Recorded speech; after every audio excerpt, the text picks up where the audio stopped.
Good morning, Mark Soderberg with ADM Investor Services with your morning ag outlook. Mixed trade here overnight as markets remain all abuzz from yesterday's social media post from President Trump suggesting that after his phone conversation with a Chinese leader Yi, that China would consider upping their 25-26 U.S. soybean purchases from the current 12 million metric tons up to 20 million metric tons. He also reminded them that they are on the hook for 25 million metric tons for the 26-27 marketing year as well, which currently sit at zero. Cash markets seem to be doing what they can to prevent additional Chinese purchases with spot U.S. Gulf offers. Did rise 15 cents a bushel, while in Brazil they fell about 20 cents a bushel, taking the net differential now out to about $1.10. For non-Chinese owned trading firms, this differential is even wider when you consider China's 10% reciprocal tariff on U.S. imports. Current pricing dynamics will shift all other non-Chinese buyers to cheaper supplies in South America. A lot building up to President Trump's visit to China in April, and so much for Z45 guidelines dominating price action here this week.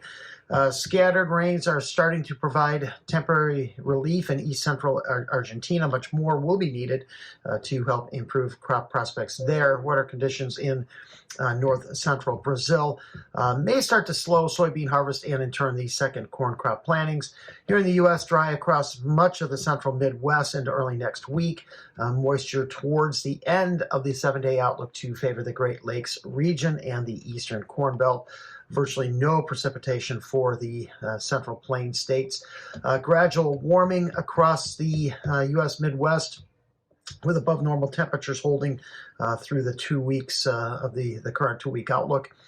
Spot crude oil, that is turning higher now, up $1.45. Equity markets are shifting lower in U.S. dollar.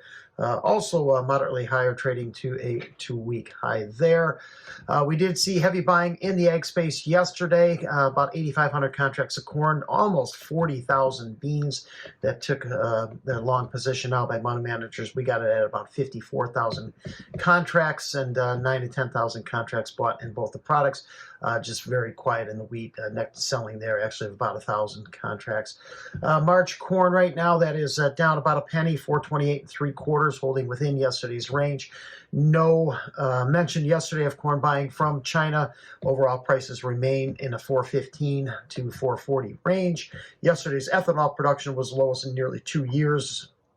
Held back by the frigid conditions across the U.S. Midwest. I see no change in the current ending stocks at just over 2.2 billion bushels in next week's WASI report. Export sales a little later this morning. March beans up 7 cents right now, just under $11 a bushel. We did see a March oil trade to a 5.5-month high overnight, however, stopped just shy of 56 cents a pound, pulling back now to 55.30, and meal's up $3.50. While it may not make economic sense for China to buy U.S. soybeans, they did buy 12 million metric tons last fall between November and January, when prices were cheaper in Brazil. Price volatility to remain high leading up to the EPA decision on RVOs and SREs and Trump's visit. We did see a big jump up in open interest in beans, up 16,000 yesterday, up 6,000 in the oil, down 6,000 in the meal. Wheat prices mostly steady within a penny or so of unchanged. Export sales later today expected to be between 10 and 20 million bushels. We did see March Kansas City hold moving average support at 526.5 here overnight. No change in ending stocks in wheat as well in next week's WASDE. Thanks for listening, everyone. Have a great day.